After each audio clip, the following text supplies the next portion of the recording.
Thank you so much, Jochen. And thank you so much for inviting me to this fascinating lecture series. And my apologies for the super short CV that I provided you with. But let's get started. So humans undergo dramatic developmental changes during early life. We are born nearly completely helpless.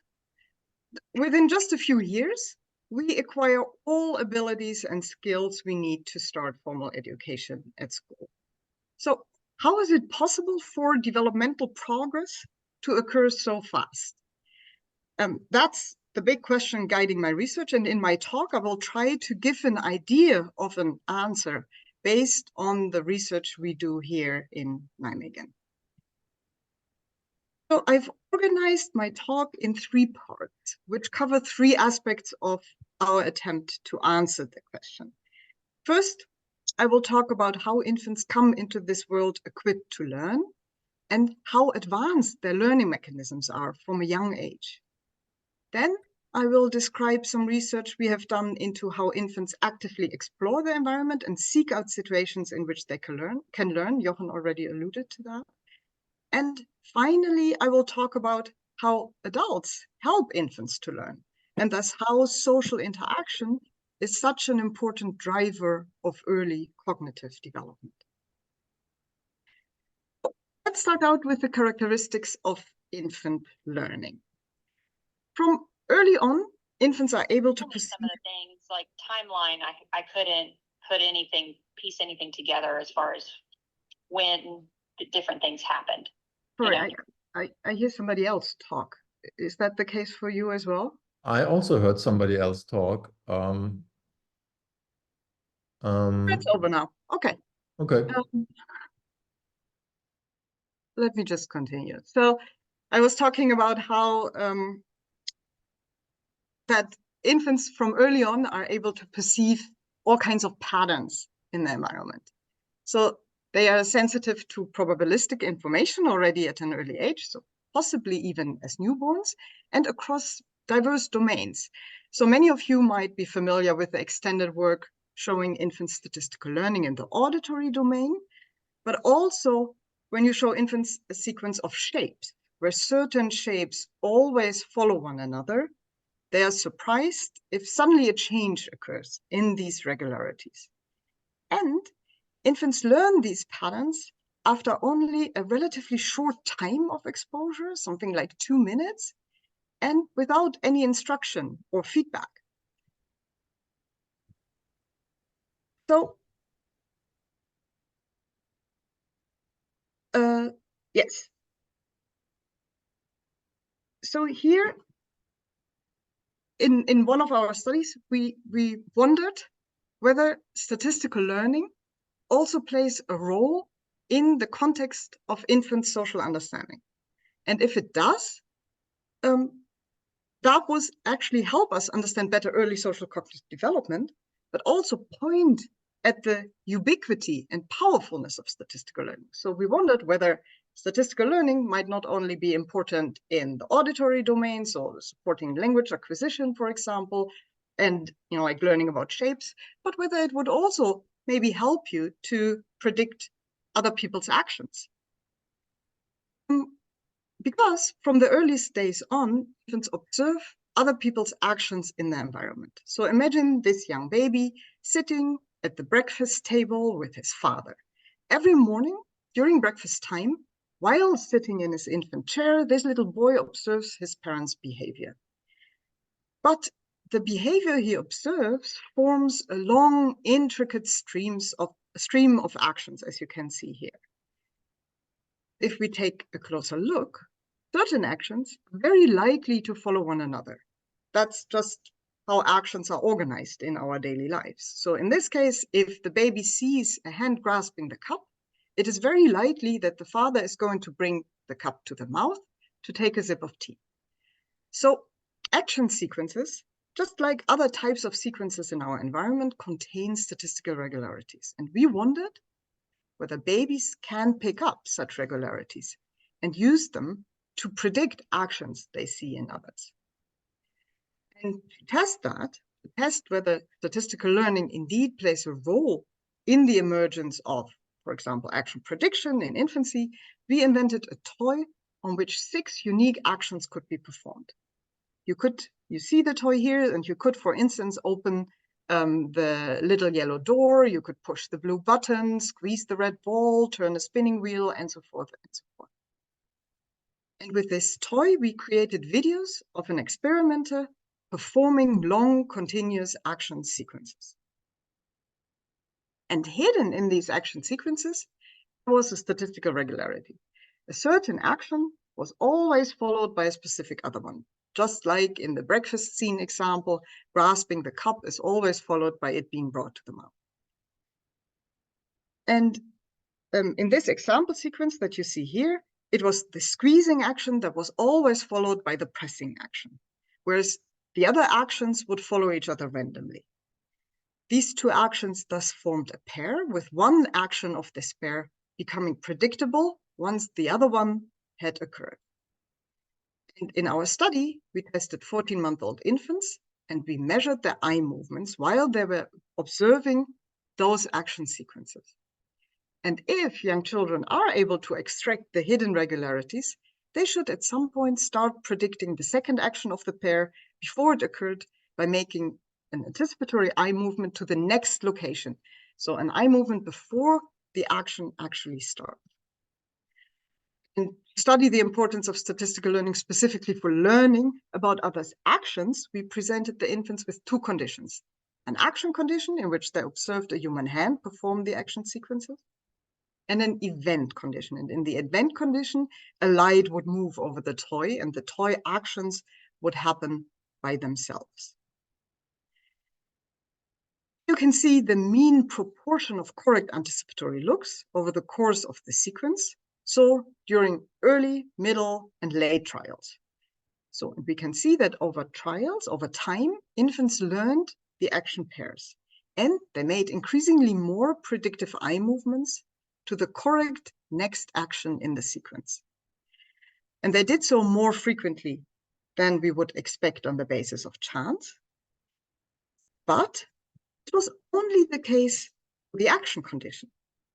The event condition, learning did not go that fast, which might actually be due to the fact that by that age, infants expect regularities, especially in others' actions, and to a lesser extent in such an odd stream of events unfolding by itself. After our infants had watched the video, we passed the toy over to them and we let them explore the toy. And actually 51% spontaneously imitated the action pair they had just observed. And there was a significant correlation between their predictive looking during the video, so while they were watching the video, and their subsequent behavior. So infants showed an immediate transfer between observation of these statistical regularities and their own action production. So from this, we can conclude not only from our studies, but of course from the huge body of work that existed already, we can conclude as a first lesson that infants pick up on statistical regularities in their environment in very different domains. And they use these regularities to make predictions about what will happen next. And they use these regularities to guide their own actions. The next set of studies that I would like to talk about, we explored how flexible infants' learning is. Our environment changes continuously and we have to update our models in accordance. So when infants encounter surprising information, so something unexpected, they should use this information to improve their model of the world. We can easily think about it in an example. So let's take the following example. You go to your favorite restaurant and you see this sign telling you they changed the menu. You should then probably not blindly order anymore your favorite dish number 23, as it might be something totally different now from what you were used to. Video open. Video open. you should, as I said, so new menu, and you should not order what you are used to, or you should at least consider that, because that now might be something different. So you should update your model about your favorite dish in this restaurant. On the other hand, sometimes we receive surprising information that should not let us update our models of the world. So imagine we are still at this restaurant, there's no sign informing us about a new menu, and we ordered our favorite dish, but it arrives oversalted. That can happen, but it should not let us update our model to, we dislike dish number 23, because next time things might be back to normal. So in our lives, we constantly differentiate between information that we should use to learn and information that we should ignore. And that was exactly what our next study was about. We asked whether infants also can dissociate between unexpected information that should and that should not lead to them updating their predictive models of what they are watching. How did we do that? So this was another eye tracking experiment with 14-month-old infants. They first saw a display with the sun in the center and 8 different locations around it. And on these locations, a colorful bee could appear. The bee would appear several times in a row at the same location. So infants could learn where to expect the bee, could build up a model about where the bee should appear. From time to time, something surprising would happen. So the bee would suddenly change color and appear at a different location. After that, the bee would then keep appearing at this new location. So this surprising purple bee is a signal for the observer to update the model of where the bee will appear. There was one exception to this procedure. If an orange bee appeared, it would just be a one-off, meaning that after the orange bee, the sequence would go back to what it was before. The orange bee could just be ignored. If infants can differentiate between the two types of surprising information, we expect the pattern of fixation latencies, so of look durations, how long it would take them to look at the bee, as you can see here. Please note that this graph doesn't show any data yet, just what one would expect from participants who can respond in a flexible way to the different types of surprising information. They would be slow to look at the bee if it suddenly appeared at another location. That is the surprising trial 0. But they would be fast again in the trials immediately following, meaning in both cases, update and no update, they can learn what will happen next, so that the bee would either keep appearing at the new location, or that in the case of the one-off that can be ignored, the sequence would go back to what it was before. And if we now look at real data, we see, yes, 14-month-olds seem to be able to do exactly that. And to me, this was all the more astonishing, as we also found that adult participants seemed to struggle with that. They seemed to find it difficult to learn about the no update trials, because we see here that they have slower fixation latencies in the trials immediately following the orange bee. When we actually then had a closer look at the data, we saw that adults had a tendency to update their predictions also after the orange bee, so in the no update trials. And that's what's making them slower on these trials. They expected the bee to keep appearing in the new location rather than go back to what it was before.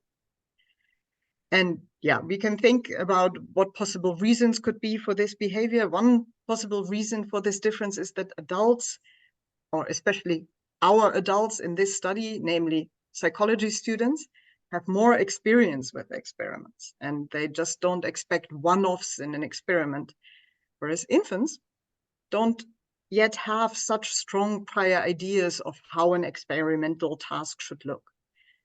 But in any case, we can conclude that infants are flexible learners who can differentiate between surprising events they should and surprising events they should not learn from.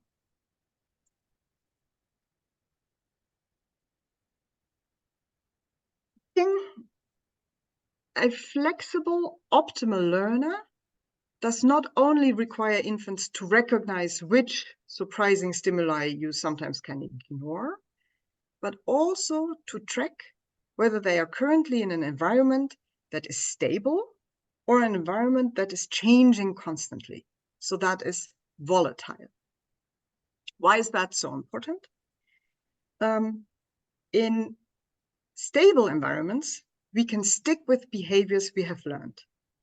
But in volatile environments, we need to be ready to constantly adapt our behaviors to new situations and to keep learning.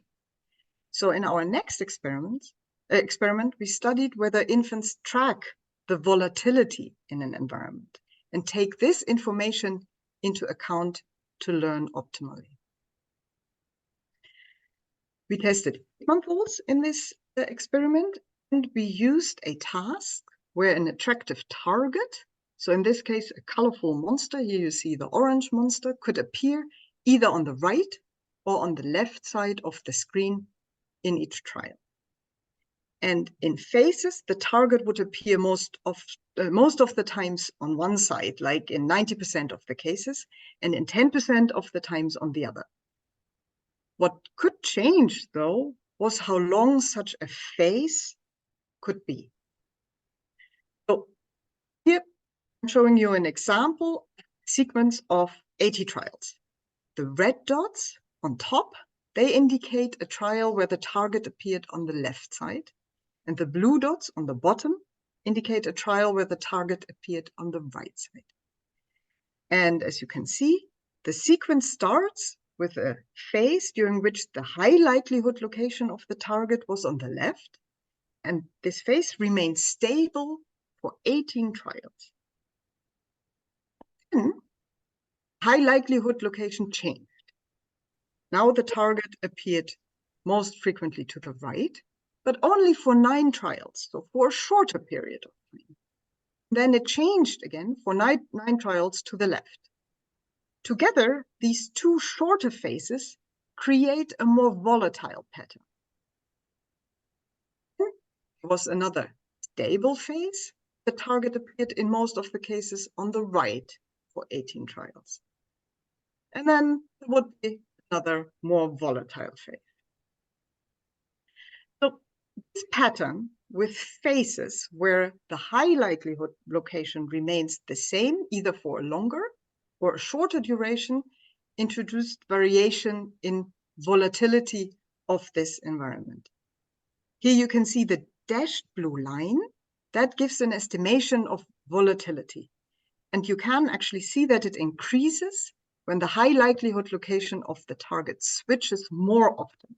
So as it is the case between trial 19 and 38, and again towards the end of the sequence. So there you see a more volatile, so a more changing environment.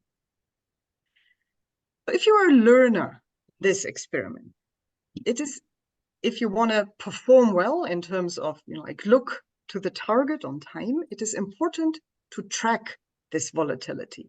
So the degree to which the patterns are changing. Because in a long stable phase, you should pay less attention to a target appearing on the unexpected side, as it is very likely just a one-off.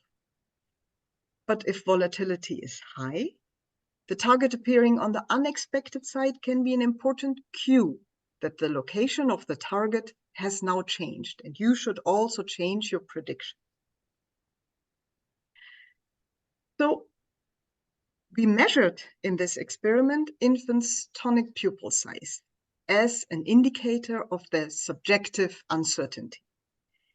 And at the same time, we used a computational model to estimate the volatility in this environment.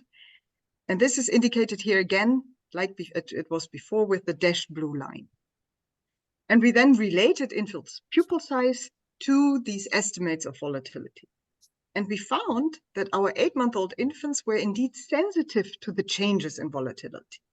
Their pupil size tended to reduce when the environment was more stable, and it increased when the environment was more volatile. We also measured infants' learning performance. So, and how did we do that? From the eye tracking data, we extracted the proportion of anticipatory looking to each location as an indicator of on which side the infants expected the target to appear. So here you see infants looking in the solid orange line in the lower graph. And red dashed line shows the predictions of our computational model about the target location. And we see that infants' predictive looking correlates quite well with these models' predictions. And that shows that our infants learned well, both in the stable and in the volatile parts of the experiment. And importantly, in the computational models' predictions, they take into account the information about environmental volatility. So this close fit between the model predictions and infants' actual looking indicates that infants are sensitive to changes in volatility and that they use this information to optimize their learning. So, what can we conclude from this? We can maybe conclude as a second lesson that infants' learning mechanisms are quite advanced. They build predictive models, they update them when confronted with new information, and they are highly flexible learners. So it seems infants are very good at learning, but they are not just sponges that soak up all kinds of information they encounter, but recently there is quite a lot of evidence that infants actively explore the environment and that they seem to be equipped with attentional biases that guide them towards situations where they can learn. We have started studying curiosity-driven exploration in infants and young children. And when I use the term curiosity, I refer to the desire to obtain information and to make learning progress. And in one of our first studies on infant curiosity, we wondered which role the desire to learn, so to improve your model of the world, plays in infants' decisions to pay attention to a stimulus or to look away. Because all infant researchers observe something like this very often in their labs. So sometimes infants are really interested in what we show them on a screen, might be very enthusiastic about what we show them there. After a while, they get bored and they decide to look away. And in our study, we wanted to examine what exactly determines whether an infant keeps engaging with an environment or whether they decide to look away and search for something new. We showed infants on a screen, we showed them sequences during which a shape would first appear in the center of the screen, then in one of the 4 quadrants around it. And the shape would appear in the different quadrants with different likelihoods. So you can see one possible sequence of where the shapes would appear in the row below. Infants in this study could learn how likely the shape was to appear in a certain location. And in this case, the most likely location would be the upper left corner, location A. We then used an ideal learner to model the probability updating that one could do based on the incoming information when watching the sequence. So the ideal learner tracks trial by trial how likely the shape is to appear in the different locations. When you see it appear in A on the first trial, this location gains a slightly higher probability. If it appears in A again, the probability of this location becomes again a bit higher. And when the shape then suddenly appears in C, that location becomes a bit more likely, and so forth and so forth. From that, we could then determine for each trial 3 information theoretic measures. First, we could determine how surprising the trial was, given the probability distribution at this moment. So you can see, for example, that surprise is especially high here when the target in the second half of the sequence suddenly appears in location B, something that has not happened so far. Then we can determine for each trial how predictable the sequence was at that moment in time.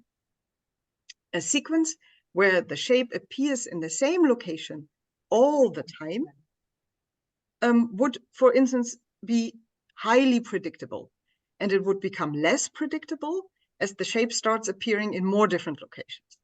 And that is also what you see here. As the target first appears in location A, twice we see an increase in predictability, but then predictability drops again a bit when then suddenly the target appears in C or in D.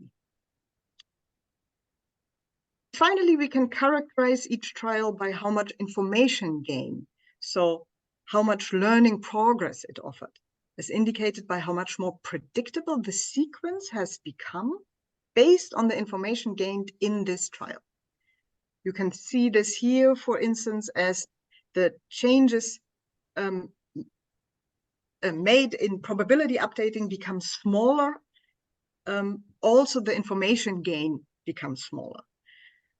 Although also at later trials, there are still some trials that provide substantial new information, so that make your model of this environment still better. We calculated per trial for likely infants were to disengage from the screen. And then we related that likelihood to the 3 information theoretic measures that I just explained, while statistically controlling for trial numbers, so for when in a sequence the trial had occurred. And likelihood of looking away was significantly related to all 3 measures. But we found the largest effect information gain. Infants were more likely to look away from trials that offered less information gain and more likely to keep looking when trials provided them with the possibility to improve their model of where the shape was likely to occur. So, an answer to that question, when do infants keep engaging with an environment, could be as long as there's new information to learn, but they become increasingly likely to orient to somewhere else when they are not learning anything new anymore. So we have evidence that young children seek out learning from early on. And we wanted to understand better the importance of this mechanism.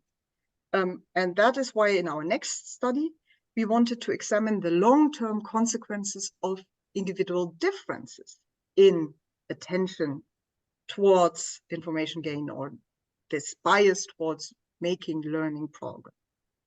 And we wondered whether infants who tend to pay attention more to stimuli from which they can learn grow up to be smarter. So we followed up a group of infants until they were 3.5 years of age. They had been tested on the task that I just described when they were 8 months old, and we assessed each individual infant. We assessed for each individual infant how much their attention was guided by learning progress. And then 3 years later, we tested their intelligence using the Wechsler IQ test. And first, we indeed found differences in how an individual's infant's attention was related to information gain offered by a trial.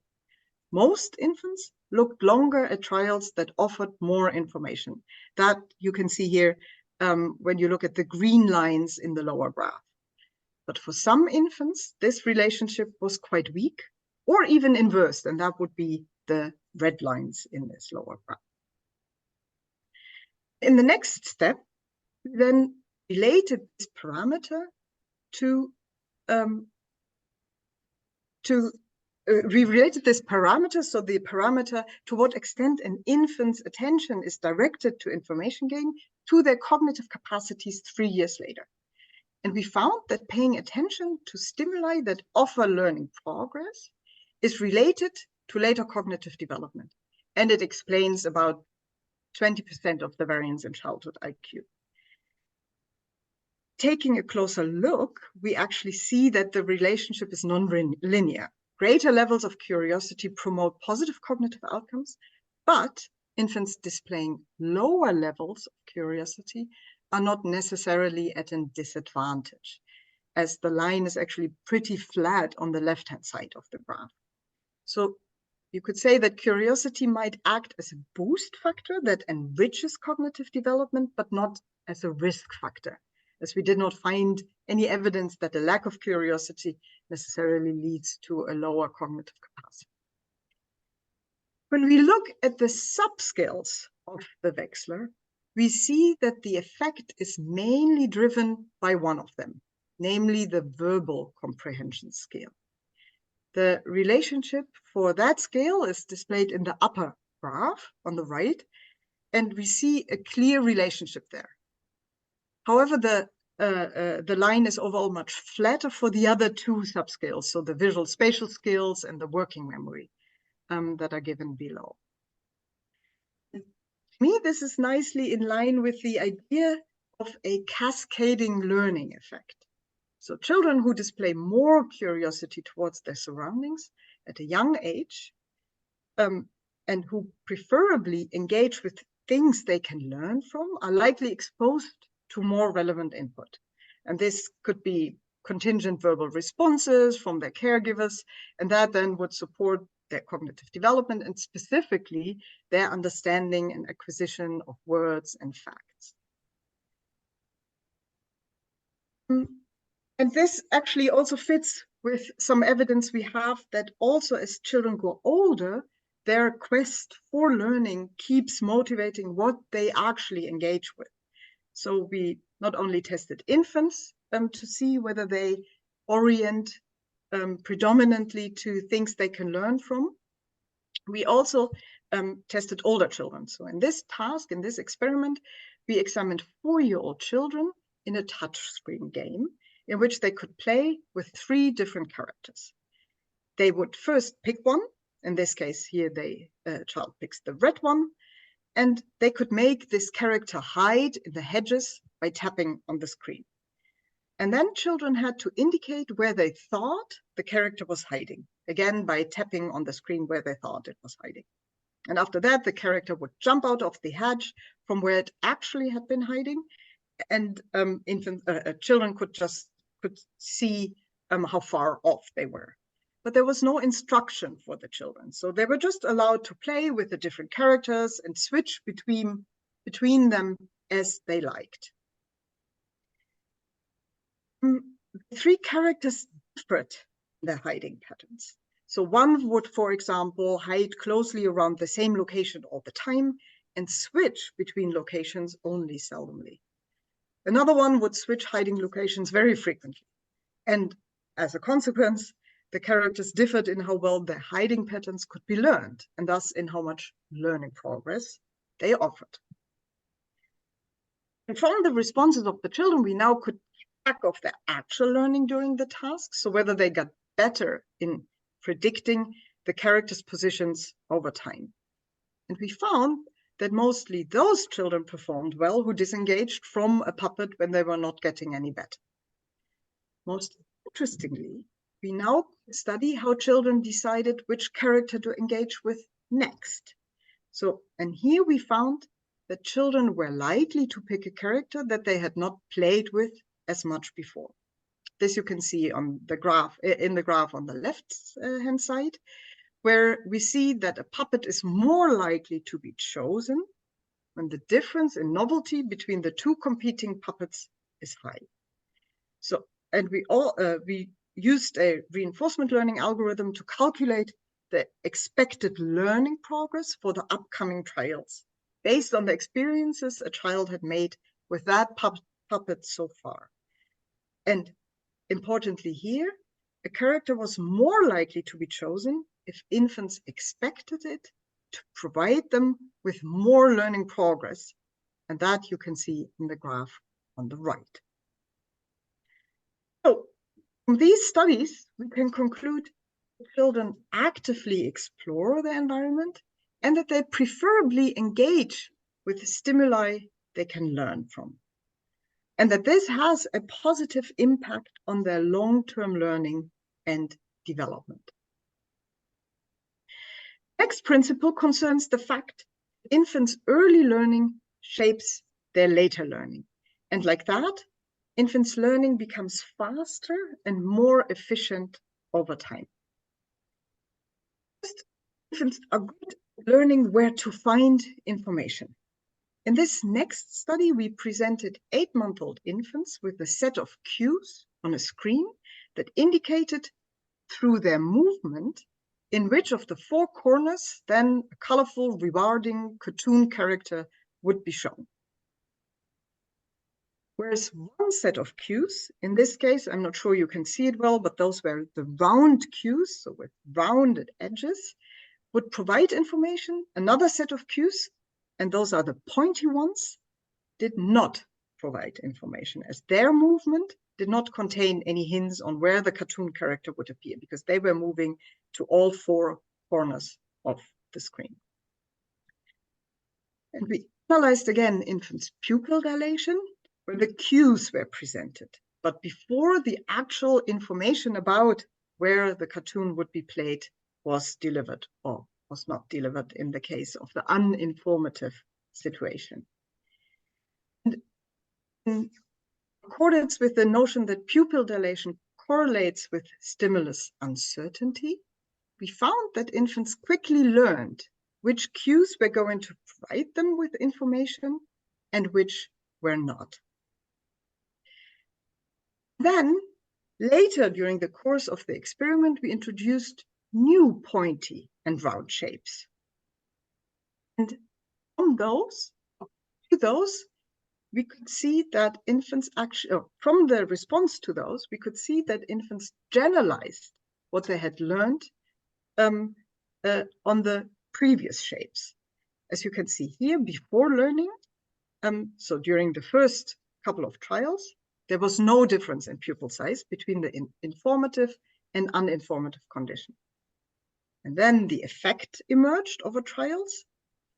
And when at the end of the experiment, those new cues were introduced, infants were able to generalize their knowledge to these novel, unseen stimuli. We also found indications in our previous study that infants learn how to learn. Here, we actually discovered that our infants perform better than one would expect based on the ideal learner model. How come?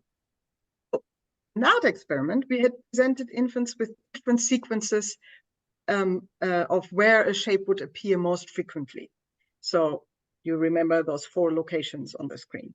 And you see examples of 3 different sequences now here. And although the sequences differed in how complex they were, paying attention mainly to the first couple of trials, you could already get a good idea of the most likely location of the shape. And that is exactly how our infants approach the task. We see that over the course of the experiment, infants started to downweight later trials in a sequence for their model building. So you can see here in this graph on the right, when watching the 5th sequence, that is the orange line, infants gave less importance to the information they saw in the later trials compared to what they had done at the start of the experiment, and that is the blue line. And this is evidence for a form of meta-learning, so learning how to learn. And to me, that's quite remarkable because those infants were only 8 months old. So together, these studies teach us a 4th lesson, namely that over time, infants learn how to learn, and they become more efficient learners. Final principle might help us understand how babies can learn so much in such a short time is maybe the fact that they are not on their own. Adults help them in many different ways when learning about the world. For instance, adults adopt behavior and their language when interacting with infants. Many of you are, of course, familiar with the rich body of evidence describing infant-directed speech. We know that infants pay more attention to infant-directed compared to adult-directed speech, and that infant-directed speech supports infants' language learning. And we were interested in a different form of infant-directed behaviors, namely motionies, so infant-directed actions. We were interested in how adult caretakers adapt their actions when interacting with infants, and whether motionies helps infants learn, and how different infant-directed behaviors like infant-directed speech and infant-directed actions might work together. So, to study infant-directed actions and their workings, we developed 4 novel toys, and we asked caregivers to demonstrate them to their 14-month-old toddlers in this case.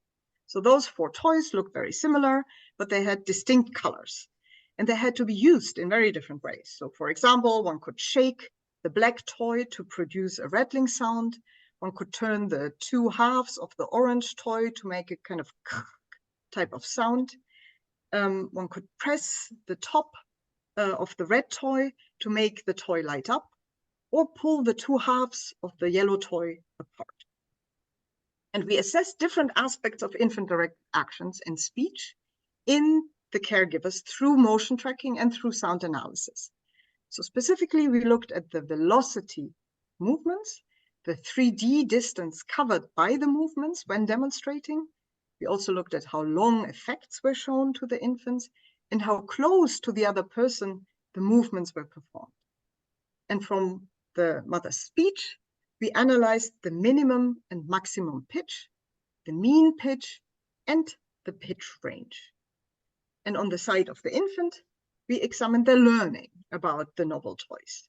And we looked at how successful they were in operating the toy once they were able to handle it. So, comparison, we also asked the caregivers to demonstrate the actions to knowledgeable and novice adults. And I have a video here in which a caregiver first demonstrates the workings of a toy, in this case, the black toy that has to be shaken to an adult. And she does that, short and snappy, and that's it. Just shows it, gives it. And then let's have a look at how she demonstrates it to her infant. Now she demonstrates the action slightly closer to his face, with larger movements, and for much longer, because she even keeps demonstrating while the infant already has the toy. And she makes larger movements. So, what did we find? We found a number of effects that were consistent for all the toys that we used when we compared actions directed to the infant with actions directed to the adults. We didn't find much of a difference between naive and knowledgeable adults, probably because these actions are so simple that it doesn't really matter. But parents demonstrated the actions in closer proximity of their interaction partners, so further away from themselves when interacting with their infants, as you can see in this graph. And the toys are represented in the different colors, and next to each other you see the infant versus the 2 adults. We also found caretakers demonstrated action more frequently and the action effects for longer, as you can see here in the lower graph, when demonstrating the actions to an infant compared to an adult interaction partner. There were 2 effects that were specific to certain toys and actions. So caregivers performed larger movements, so covered more 3D distance when demonstrating the shaking and the pressing actions, as you can see in the graph there. They made slower movements when showing the shaking, turning, and pressing of the toy. And that's especially interesting as caregivers were thus directing their infant's attention specifically to the important aspects of what the infant should learn. We were also interested in the relationship between infant-directed actions and infant-directed speech. And to reduce all the measures we had, we first did a principal component analysis.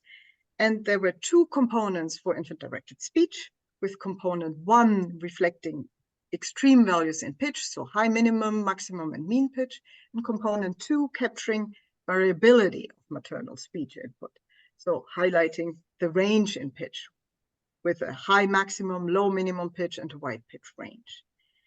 And the component 1, we only found one component for the infant-directed actions, captures features of larger 3D distance covered, higher velocity, longer effect durations, and a smaller proximity. So one general index of motion needs. Actually, interestingly, infant-directed speech and infant-directed actions were not related. No. So they were not related. So mothers who showed more motion needs were not necessarily also showing more infant-directed speech. We then performed a hierarchical linear regression to predict infant learning from infant-directed speech and infant-directed actions. And as an index of infant learning, we took, as I told you before, how often the infants succeeded to operate the toy relative to how often they tried. And as you saw in the video, mothers were free to hand over the toy to their infants after demonstrating it. And we first added infant-directed action component, so the motion needs component, and we found that mothers' infant-directed actions significantly predicted infants' action learning. And in the second step, we added infant-directed speech to the model. And here we see that the second component, so the component that represents variability in pitch, also significantly predicted infant learning. The other infant-directed speech component, so the high pitch component, was not significantly related. But we can conclude that actually both infant-directed actions and infant-directed speech independently predicted infants' learning of the new actions. So if mothers showed more of these behaviors, infants tended to learn better. And to me, this is a very interesting finding, as it is possible that both of them fulfill different functions for infant learning, such as conveying information about the toy, but also directing attention and keeping attention of the child. One of the interesting results of this first study on motion needs was that adults tended to repeat their demonstrations several times. And from that followed our interest in variation in movements for infants' learning. And we then devised an EEG experiment in which we tested 15-month-old infants. And here the infants observed an avatar model demonstrating 3 different object-directed actions, namely putting rings on a base, stacking cups, and putting balls in a glass container. And that's an example stimulus here of the ring stacking action. Sorry, you didn't see much of it. Let me see whether I can make that happen again. Would see the model do this ring stacking either in a regular fashion, with an exaggerated amplitude, or with a variable amplitude. And the movie you're just watching now shows an example of the variable movements. Okay. While infants were watching these stimuli, measured the frontal theta oscillations as an indicator of attention and memory formation. And what we found was that the theta power was higher in the variable condition compared to the normal and the high amplitude movement conditions. And that indicates an increased attentional engagement and learning. We then let the infants play with the toys they had seen being demonstrated to them. I have a little example of that here as well. So they got all the different toys they had been seeing, and we measured how well they had learned what to do with the different toys.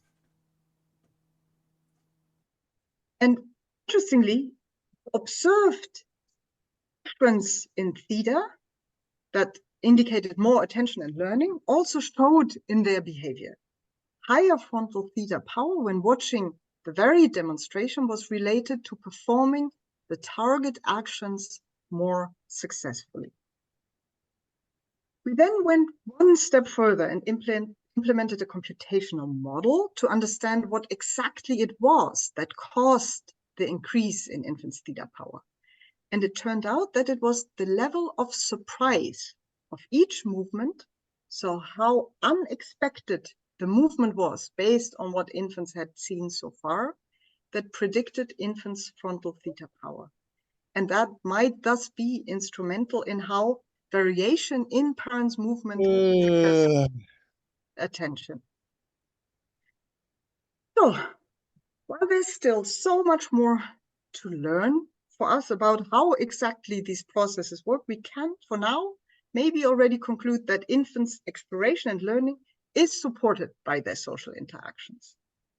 And this was the last of the 5 lessons on infant learning that I wanted to share with you today. If we come back to the beginning of my talk, where I asked the question, how is it possible for developmental progress to occur so fast? We can maybe come to this answer. It might be the intricate, dynamic combination of infants' powerful learning capacities, their active exploration, and their social interactions that brings about the astonishing developmental changes of early childhood. This brings me to the end of my talk. Before I stop, I would like to thank the amazing lab members and former lab members who performed the studies I've been talking about today. And those are Tommaso Ghilardi, Marlene Meyer, Eski Kai Hahn, Eline de Boer, Sarah Gerson, Jo van Schaik, Francesco Poli, and Claire Monroy. And of course, I would thank my funders and the entire Baby Brain Lab in Nijmegen. And I would like to thank you for your attention. Thank you very much.